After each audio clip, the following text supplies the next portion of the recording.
Mi Barca, encuentro virtual de las pequeñas comunidades de la nueva evangelización de la Diócesis de Caldas, un programa producido por la Vicaría de Pastoral y la Pastoral de Comunicaciones. Bienvenido.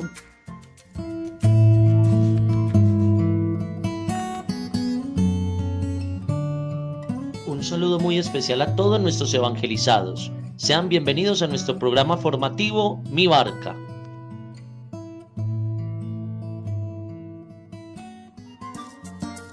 En Mi Barca, hagamos oración.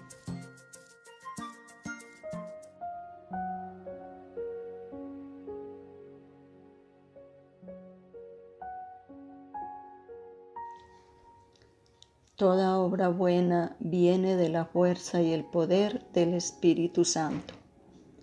Él es el fuego en el corazón del amor de Dios. Por eso invoquemos al Espíritu Santo y digámosle que ilumine con su luz nuestra vida, construye en nosotros una vida de gracia. Espíritu Santo, ven y llena toda la tierra con el rocío de tu amor. Ven, fuerza poderosa del Altísimo, ven a calmar la sed que devora nuestras almas para acercarnos al Padre bueno y misericordioso. Ven y suscita en muchos jóvenes vocaciones sacerdotales y religiosas. Ven a restaurar la vida de tantos hombres que no te conocen. Derrama sobre cada uno el bálsamo de tu Santo Espíritu. Oh Espíritu Santo, amor del Padre y del Hijo, inspírame siempre lo que debo pensar, lo que debo decir, cómo debo decirlo, lo que debo callar, cómo debo actuar, para gloria de Dios, bien de las almas y mi propia santificación. Espíritu Santo, dame agudeza para entender, capacidad para retener, método y facultad para aprender, sutileza para interpretar, gracia y eficacia para hablar. Dame acierto al empezar, dirección al programar y perfección al acabar. Espíritu Santo, ilumínanos y santifícanos. Pidamos perdón al Señor por todos nuestros pecados, porque decimos y no hacemos, pedimos y no damos. Nos llamas a evangelizar y no nos comprometemos. Decimos serte fieles y muchas veces te olvidamos. Señor, sabemos que eres un Padre que perdona nuestras faltas y pecados, todo por el amor que nos tienes. Por eso, ¿cómo no alabarte, Señor? ¿Cómo no bendecirte y darte gracias por tu presencia entre nosotros, por tu amor personal e incondicional, por ser nuestro Padre, por llamarnos hijos tuyos, por darnos la Iglesia? Pusiste a María como madre. Gracias por todo, Señor.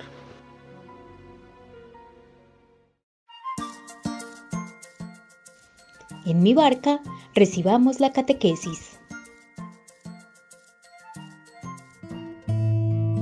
Reciban todos un cordial saludo en Cristo Jesús. Vamos entonces a dar inicio a nuestra catequesis que hemos preparado y que nos va a ayudar también en nuestro crecimiento en las comunidades de nueva evangelización. Y antes de iniciar la catequesis, quisiera regalarles esta frase tomada desde la patrística de San Gregorio. Resulta que San Gregorio decía: si escuchamos la Escritura, si obramos según ella, y nos puede ayudar mucho en nuestro testimonio de vida, en cada uno de los lugares donde nos encontremos. Hoy la catequesis que vamos a hacer es acerca de la lectura orante de la palabra de Dios, el origen, los principios, de dónde surgió, a quién debemos este maravilloso momento que hacemos en muchas de nuestras comunidades, como lo es la Lectio Divina, que lo hacemos para acercarnos a la palabra de Dios. Quiero entonces dividir la catequesis en 4 momentos. En el primer momento vamos a hablar un poco acerca de la historia de los monjes. En el segundo momento, el camino del monacato, donde se da el origen de la Lectio Divina.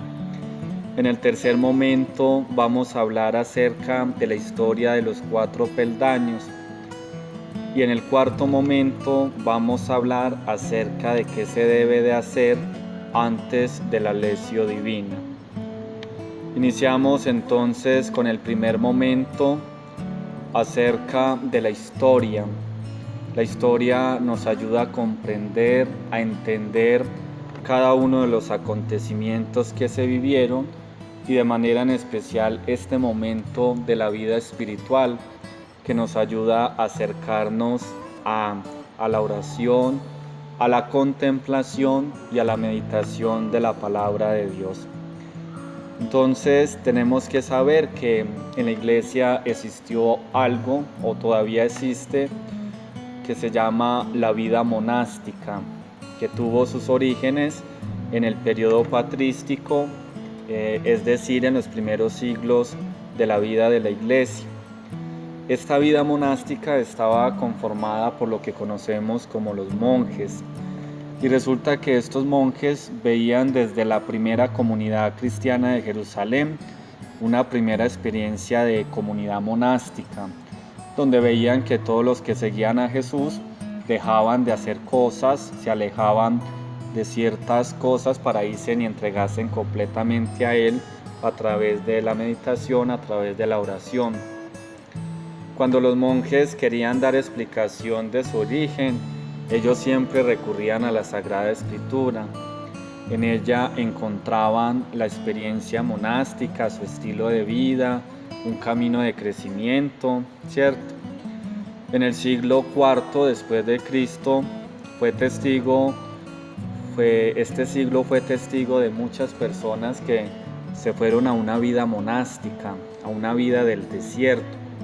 Y a veces nosotros tal vez en nuestras vidas nos podemos preguntar, ¿significa que los monjes le estaban huyendo al mundo, de la realidad para buscarse a sí mismo?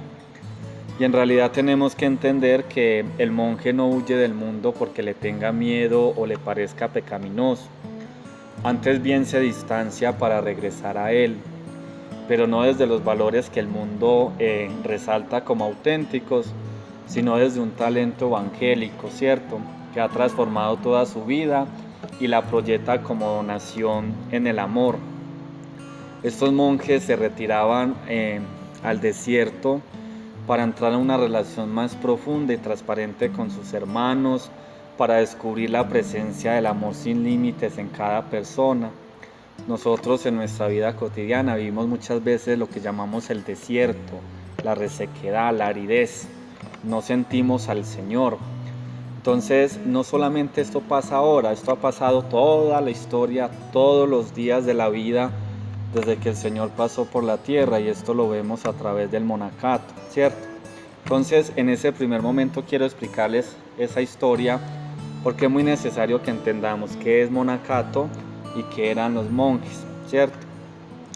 En el segundo momento, entonces, acerquémonos un poco al camino del monacato, donde empieza a surgir la Lectio Divina. Resulta que el proceso del crecimiento de los monjes no fue fácil, es un camino por recorrer, es un camino lleno de espinas, pero los monjes tenían una gran ventaja, y es que ellos tenían la capacidad de escuchar. El monje es un hombre de la escucha, aquel que está atento porque está despierto y no vive bajo el sueño una realidad que no existe, sino que ellos entienden la realidad porque completamente viven en meditación, en contemplación, y ellos tienen una regla que se las dio San Benito de Nurcia, donde los invitaba a vivir despiertos, Decía: levantémonos pues de una vez, que la Escritura nos desvela diciendo: ya es hora de despertarnos del sueño en el que vivimos. Resulta que la expresión lectio divina, que significa lectura de Dios, indica la práctica monástica, ya secular, de la lectura orante de la palabra de Dios. El primero que utilizó esa expresión fue Orígenes, quien afirmaba que leer la Sagrada Escritura con provecho era necesario hacerlo con atención, constancia y oración. Más adelante, la lectio divina vendría a convertirse en la columna vertebral de la vida monástica. Los monjes cogieron la lectura orante de la palabra de Dios para su crecimiento en la vida espiritual, en la vida humana y en la madurez personal.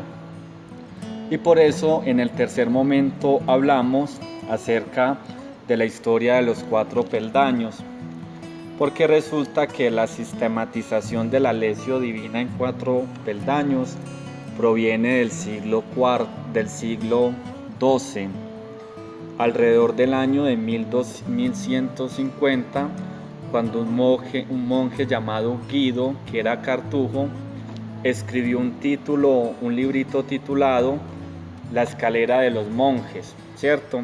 En donde exponía la teoría de los 4 peldaños.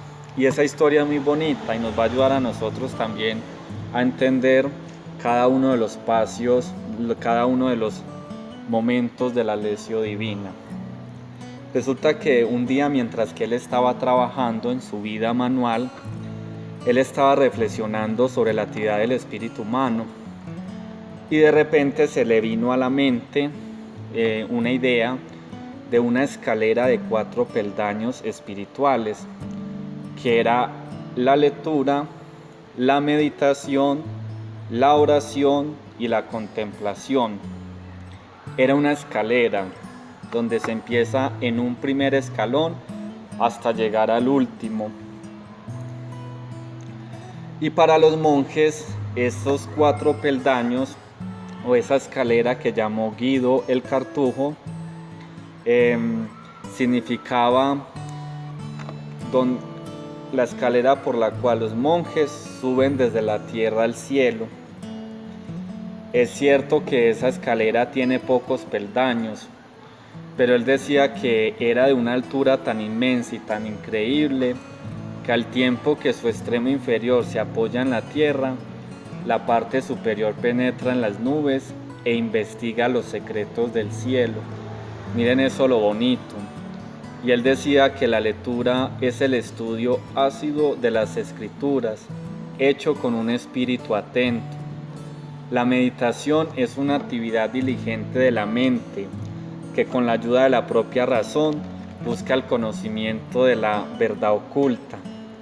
Él decía que la oración es el impulso ferviente del corazón hacia Dios, pidiendo que aleje los males y conceda cosas buenas. Y por último, él decía que la contemplación es una elevación de la mente sobre sí misma, que pendiente de Dios saborea las alegrías de la dulzura eterna. Por eso es que en la lectio divina encontramos la lectura de la palabra, la meditación, la oración y la contemplación. Y ahí surge esta historia de los 4 peldaños. Resulta que en el siglo XIII hubo un grupo que se llamó de los mendicantes, que intentaron crear un nuevo tipo de vida religiosa, más comprometida con los pobres, e hicieron de la lectio divina la fuente de inspiración para su movimiento renovador.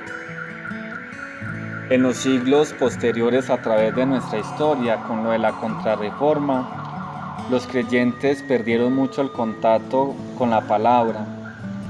Sin embargo, el Concilio Vaticano II recuperó felizmente la anterior tradición y exhorta con insistencia a los fieles a leer la Sagrada Escritura.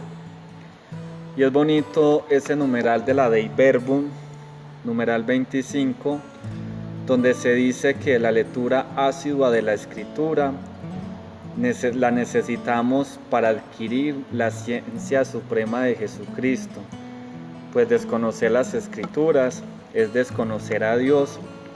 Y el concilio recuerda que la Sagrada Escritura debe acompañar la oración para que realice el diálogo de Dios con el hombre, pues a Dios hablamos cuando oramos, a Dios escuchamos cuando leemos sus palabras. Y en el último momento de nuestra catequesis tenemos que preguntarnos muy bien qué debemos de hacer antes de la lección divina, porque a veces no nos preparamos, simplemente lo hacemos como una costumbre, o lo hacemos por botar el tiempo, lo hacemos por compromiso. Pero para hacer la lección divina es necesario que tengamos la Biblia en la mano. No leamos del celular, no. Es bonito leer la Biblia, que la tengamos en físico, en mano. Buscar un momento propicio, en la mañana, en la tarde, en la noche. Buscar también el momento adecuado, cuando estoy verdaderamente en la disposición de orar. Crear entre nosotros mismos un ambiente de silencio, tener un espíritu de recogimiento en la fe, procurar que nuestra mente y nuestro corazón estén unidos. A veces nos sentamos, estamos ahí en cuerpo, pero nuestro pensamiento está en la luna, estamos elevados y por eso no entendemos y comprendemos. Escoger bien el pasaje bíblico sobre el evangelio del día, sobre el evangelio del domingo o sobre algún acontecimiento especial que quieras meditar de la Sagrada Escritura.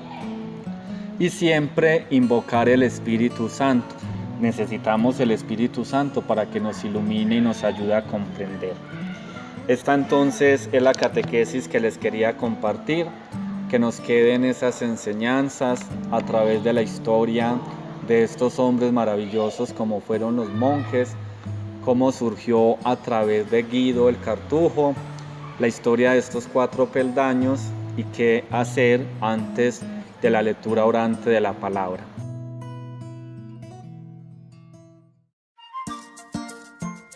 En mi barca, dejemos resonar la palabra de Dios en la Lectio Divina. ¿Qué dice el texto? Escuchemos la palabra.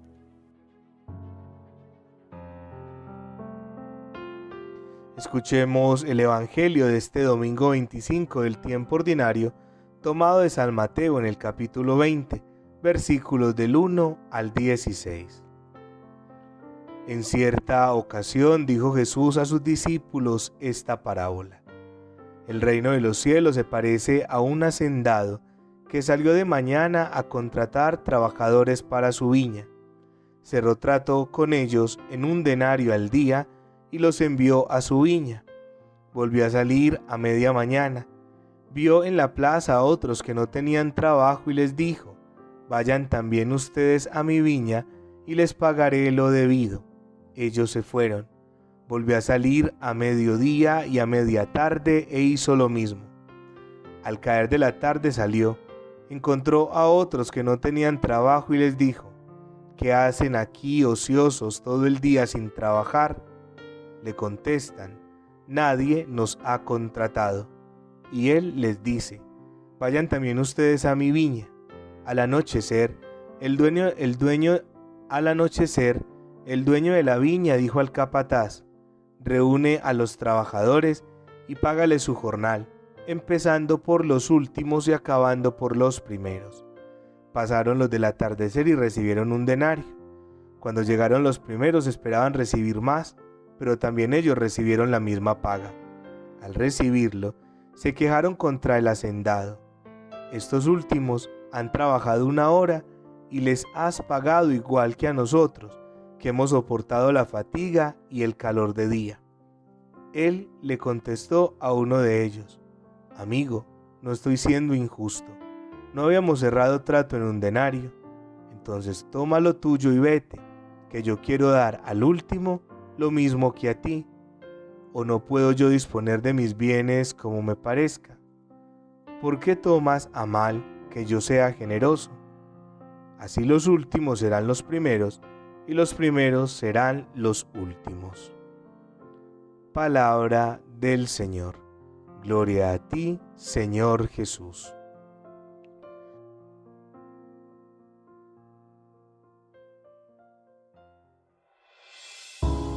Dejemos resonar el mensaje. Meditemos.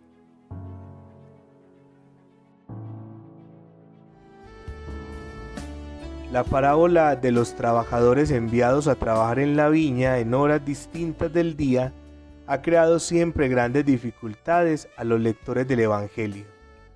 Es aceptable la manera de actuar del dueño, que da la misma paga a quienes han trabajado una hora y a quienes han trabajado una jornada entera. No viola el principio de la justa recompensa. Los sindicatos hoy se sublevarían a quien se comportara como ese patrón. La diferencia nace de un equívoco.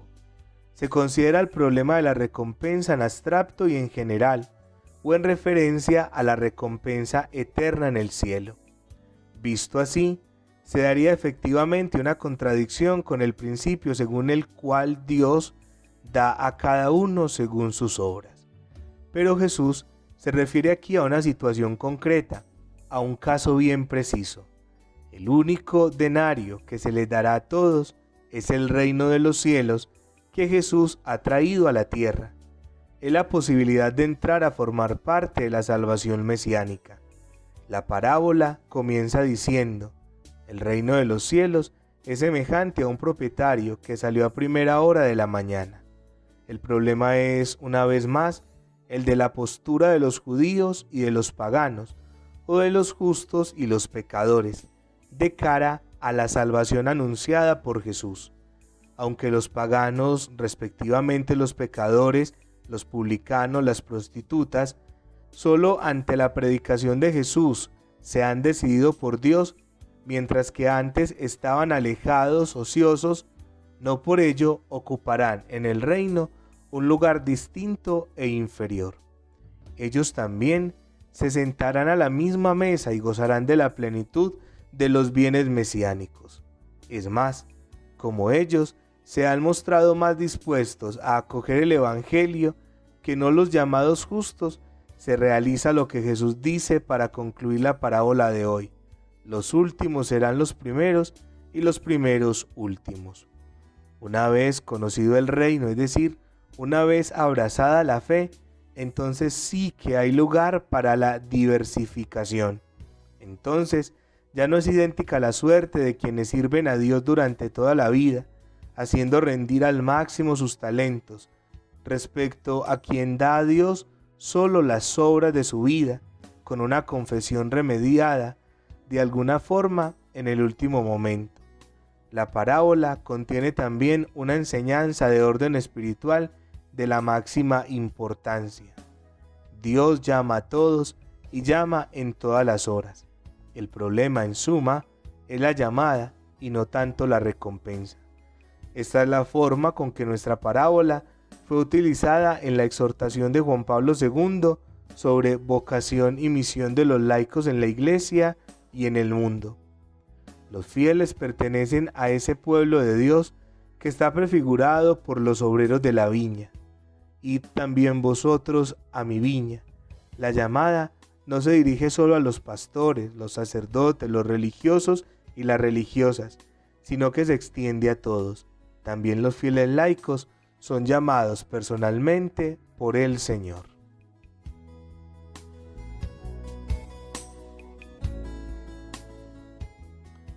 Meditemos con las siguientes preguntas.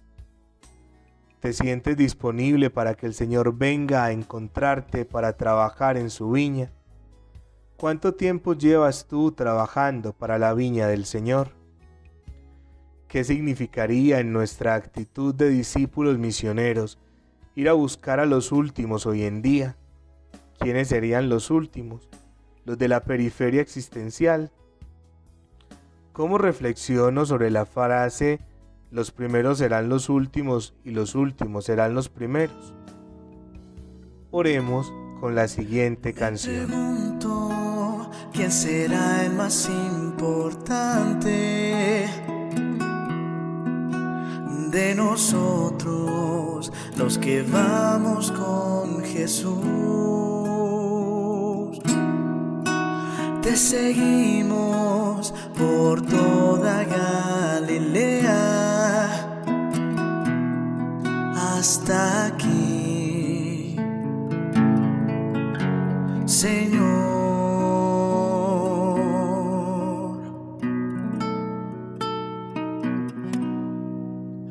Hemos ido hacia donde nos dijiste y también predicamos con fervor. Tú te vuelves y nos miras fijamente. ¿Qué dirás, Señor?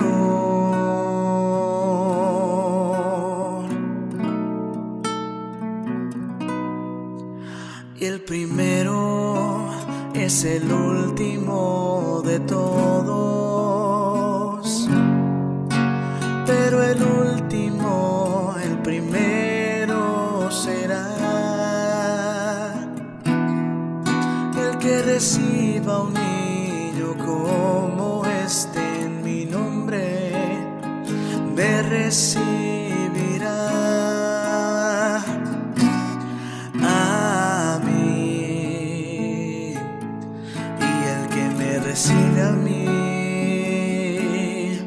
no me recibe a mí, sino aquel que me ha enviado.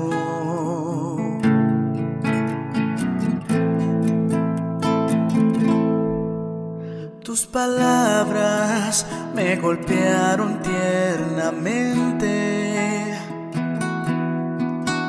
me abrazaron, incitándome a servir. No vivamos nunca por nosotros mismos, sino para los demás.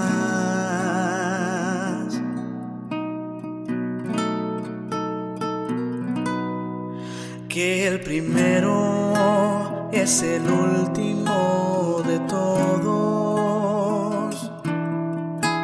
pero el último, el primero será.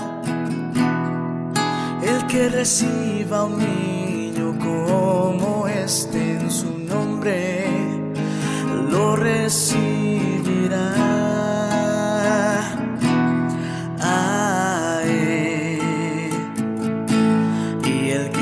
Recibe a él, no lo recibe a él, sino a aquel que lo ha enviado.